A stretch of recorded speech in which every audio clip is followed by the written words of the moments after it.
Hello students, now we are starting chapter number 4 class 12 determinants. ठीक है, तो सबसे पहले समझते हैं कि डिटरमिनेंट्स है क्या है, ये कहाँ से आया है। तो आप सभी लोगों ने क्लास 10 में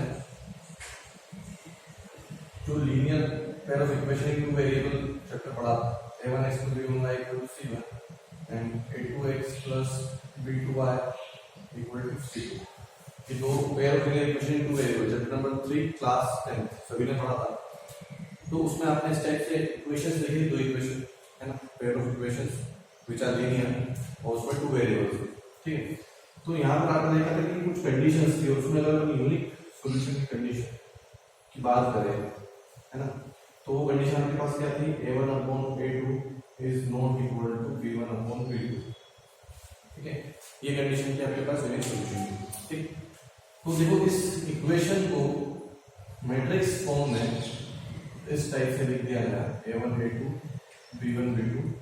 ठीक है, और उसके मल्टीप्लाई में x और y और फाइनली c1 और c2, जो कि आप ऑलरेडी चैप्टर नंबर 3 में देख चुके हैं। ठीक है, तो अब ये जो आपके पास यहाँ पर इक्वेशन आ रही है, ये इक्वेशन में यूनिक सॉल्यूशन कब है, मतलब a1/a2 is not equal to b1/b2 होगा। ठीक है, that means a1 into b2 minus a2 into b1। ठीक है, sorry not equal to. Okay, ये जो है ओके, तो देखो आप यहाँ पर कि a1 into b2 is not equal to a2 into b1, और जब मैं इसको और सॉल्व करता हूँ तो a1 b2 minus a2 b1 is not equal to 0। तो डिटरमिनेंट की यूनिकनेस की, डिटरमिनेंट की यूनिक सॉल्यूशन की कंडीशन ये आपके पास होगी यहाँ पर। ठीक है, तो इसमें आप देखो कि ये a1 b2 minus a2 b1 ये किससे रिलेट कर रहा है, इस मैट्रिक्स, और इस मैट्रिक्स को अगर मैं मान देता हूँ a, तो let a is equals to a1 a2 b1 b2, तो ये मैट्रिक्स फॉर्म है। ठीक है, तो डिटरमिनेंट ऑफ a, जिसको डिटरमिनेंट ऑफ a लिखते हैं इस टाइप से, या फिर a साइन लगाते हैं मॉड्यूलस का, पर इसको मॉड्यूलस ऑफ ए नहीं बोलते हैं, इसको डिटरमिनेंट ऑफ ए रीड करते हैं यहाँ पर, है ना। तो वो कितना आएगा, a1 b2 minus b2 a1। Okay, तो डिटरमिनेंट का कॉन्सेप्ट यहाँ से आया। ठीक है, अब इस चैप्टर में जो डिटरमिनेंट अपन पढ़ने वाले हैं उसमें माइनस, कोफैक्टर्स, एंट्रीज और एप्लीकेशन ऑफ डिटरमिनेंट ये अभी पढ़ने वाले हैं।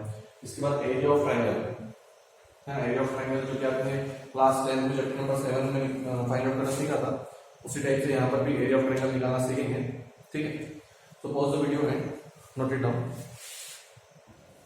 ओके, तो यहाँ पर आप किसी भी मैट्रिक्स का डिटरमिनेंट निकाल सकते हो, तो कुछ कंडीशन से वो आपको पता होना चाहिए। So first condition is about कि जो मैट्रिक्स है वो हमेशा क्या हो, स्क्वायर मैट्रिक्स। ठीक है, तभी उसका डिटरमिनेंट निकाल सकते हैं, मतलब डिटरमिनेंट्स जो है, डिटरमिनेंट जो है वो सिर्फ स्क्वायर मैट्रिक्स का ही फाइंड आउट कर सकते हैं, है ना। और सेकेंड मैट्रिक्स अगर कोई है ए मैट्रिक्स, ठीक है, तो जैसा कि मैंने आपको पहले बताया कि उसका डिटरमिनेंट होता है, डिटरमिनेंट ऑफ ए बोलते हैं या फिर डिटरमिनेंट ऑफ ए, दोनों रिप्रेजेंट करने की मेथड्स इस टाइप से है किसी भी मैट्रिक्स के डिटरमिनेंट को। ठीक है, अब एक और डिफरेंस क्या मिलता है यहाँ पर आपको कि जो मैट्रिक्स होता है आपके पास वो स्क्वायर ब्रैकेट के फॉर्म में लिखा होता है। ठीक है, और डिटरमिनेंट आपके पास इस टाइप से लिखा होता है, mod of A, determinant of A is A B C D. ठीक, तो डिटरमिनेंट को इस टाइप से लिखते हैं। ओके, तो अब देखो बेटा, अब आगे हम पढ़ते हैं क्या, डिटरमिनेंट निकालना सीखते हैं। ठीक है, तो स्क्वायर मैट्रिक्स का डिटरमिनेंट हम निकाल सकते हैं। ठीक है, तो डिटरमिनेंट ऑफ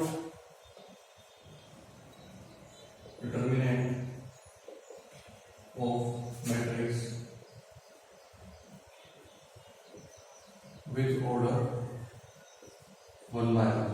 तो एक कोई मैट्रिक्स है आपके पास एक मैट्रिक्स ए है, ठीक है, इसका ऑर्डर 1 by 1 है। तो मैं जब उसका डिटरमिनेंट निकालूंगा तो मेरे पास कितना आएगा आंसर, वही आएगा ए। ठीक है, ये फर्स्ट पार्ट हो गया आपका। Second part, determinant of matrix with order 2/2, तो एक मैट्रिक्स है, ठीक है, let A B C D और इसका ऑर्डर कितना है 2/2, ठीक है। तो इसका डिटरमिनेंट आप कैसे निकालोगे, तो क्या करोगे आप इसके लिए a into B minus B into C, तो ये आपको मिलेगा डिटरमिनेंट ऑफ मैट्रिक्स ए, ठीक है। अब नेक्स्ट जो आता है आपका, है ना, वो आता है थर्ड वाला, determinant of matrix of order, उसको डायरेक्टली हम ऑर्डर 3 भी बोल सकते हैं। ऑफ ऑर्डर 3 मतलब क्या, वो एक स्क्वायर मैट्रिक्स है और उसका ऑर्डर 3/3 है, मतलब number of rose in column 7 है। तो देखो आप यहाँ पर ये एक मैट्रिक्स है आपके पास ए बी सी, कैसे भी ले लो, कैसे भी ले सकते हैं, A B C D E F,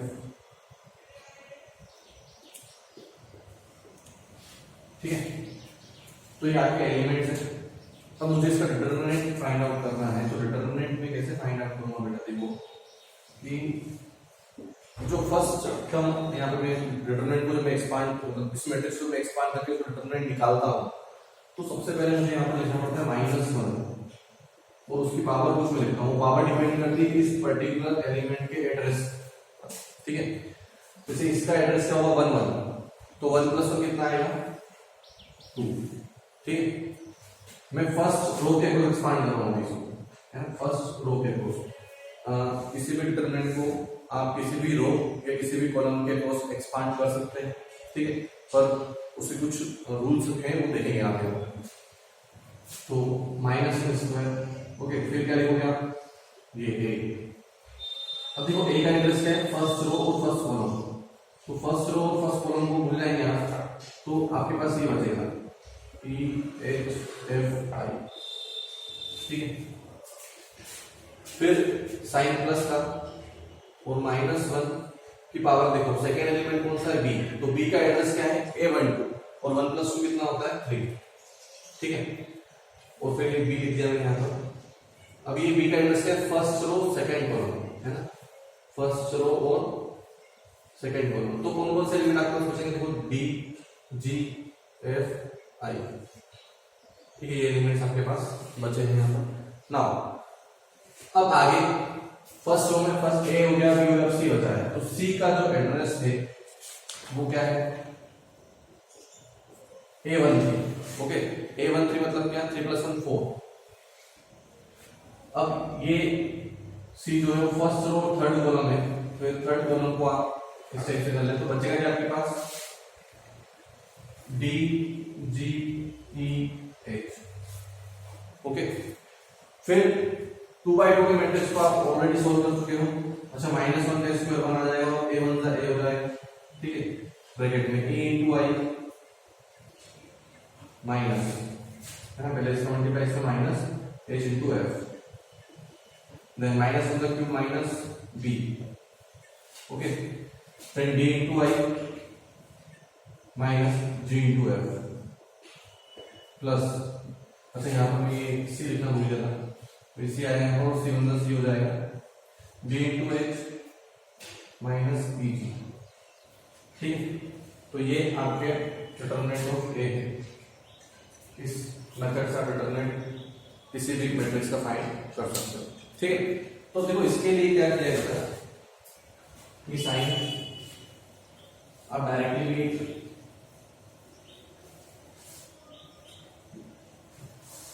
direct एक तरीका मैंने देखा है यहाँ पर क्या कि i + j अगर इवन है तो साइन कौन सा आएगा, पॉजिटिव आएगा, और i + j अगर ऑड है तो साइन कौन सा आएगा, नेगेटिव आएगा, ठीक।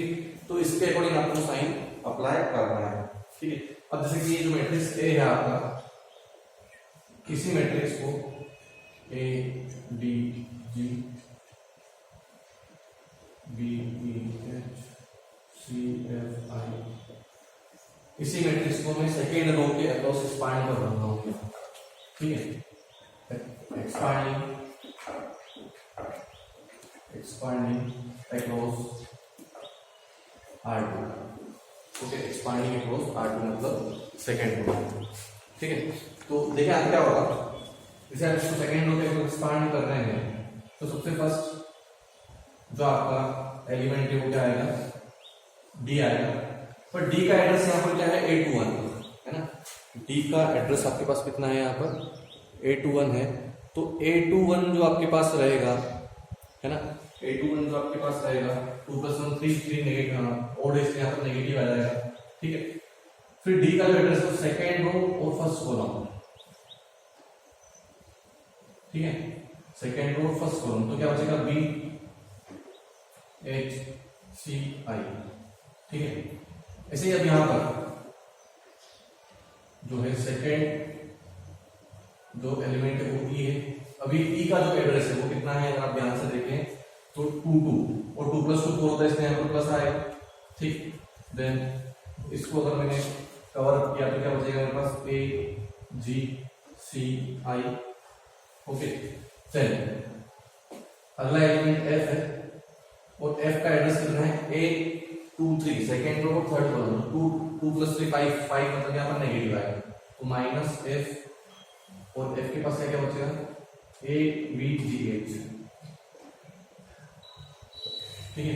ना क्या कर देंगे, इसको एक्सपांड कर देंगे, मल्टीप्लाई कर देंगे, तो BI - CH + E AI - GC - F AH - BG, okay. तो इन दोनों को सोल्व करने पर जो आपका फाइनल आंसर है वो सेम ही आएगा, ठीक है। सपोज द वीडियो है नोट इट डाउन, ओके। देखो मैं इन दोनों को एक्सपांड कर देता हूँ एक बार ताकि आपको यहाँ पर दिखे डायरेक्ट ये आंसर सेम है। तो ये A का मल्टीप्लाई है इसको AEI minus AHF minus BDI plus BGF plus CDH minus CED, ठीक है। और इसको भी मैं जब एक्सपांड कर रहा हूँ तो minus DBI minus plus CDH plus ADI minus EGC CEG इसको कर लेते हैं, फर्क नहीं पड़ेगा, CEG minus AHF minus plus BGF, ठीक है। तो आप देखो AEI इधर भी और AEI इधर भी, ठीक है, माइनस AHF इधर माइनस AHF माइनस BDI इधर माइनस BDI, ठीक है। फिर BGF इधर BGF, फिर CDH इधर CDH और माइनस CEG और वहां पर भी minus CE, okay. So note it down. हाँ, अब कुछ आप इस मैट्रिक्स को कॉलम फर्स्ट के अक्रॉस भी एक्सपांड करके डिटरमिनेंट निकाल सकते हैं, column first, column second, column third, okay.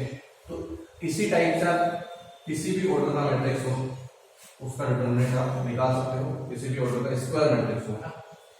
The compulsory condition to find the determinant is that the matrix must be a square matrix, okay. Now अगर बात करें कि मतलब मुझे how will I get to know कि कौन से रो या कौन से कॉलम के अक्रॉस में डिटरमिनेंट को एक्सपांड करूं, ठीक है। तो इसके लिए क्या है बेटा कि जिस भी रो में, जैसे एक एग्जांपल मैं लेता हूं यहां पर, जैसे ये फर्स्ट रो या फिर सेकेंड कॉलम है ना, तो ऐसी रो या ऐसा कॉलम जिसमें मुझे नंबर ऑफ जीरोस ज्यादा मिल रहा है उसके अक्रॉस में उसको एक्सपांड करूंगा, ठीक है। और बात करता हूँ 3/3 की बात करते हैं, 1 2 3 4 5 0 5 0 1 5 0। तो देखो नंबर ऑफ जीरो यहाँ पर मुझे सेकेंड कॉलम में ज्यादा मिल रहे हैं या फिर थर्ड रो ज्यादा मिल रहा है, ठीक है। तो मैं इनके अक्रॉस एक्सपांड करूंगा, तो ये कंडीशन आपके पास यहाँ पर रहेगी कि नंबर ऑफ जीरोस इसमें ज्यादा आपको मिल रहे हैं, उसके अक्रॉस आप एक्सपांड कर दोगे तो बहुत ही अच्छा रहेगा, यहाँ पर बहुत इजीली आपको आंसर मिल जाएगा। अच्छा, और अब बात करते हैं साइन की। तो देखो बेटा, अगर एक 3/3 का मैट्रिक्स है आपके पास,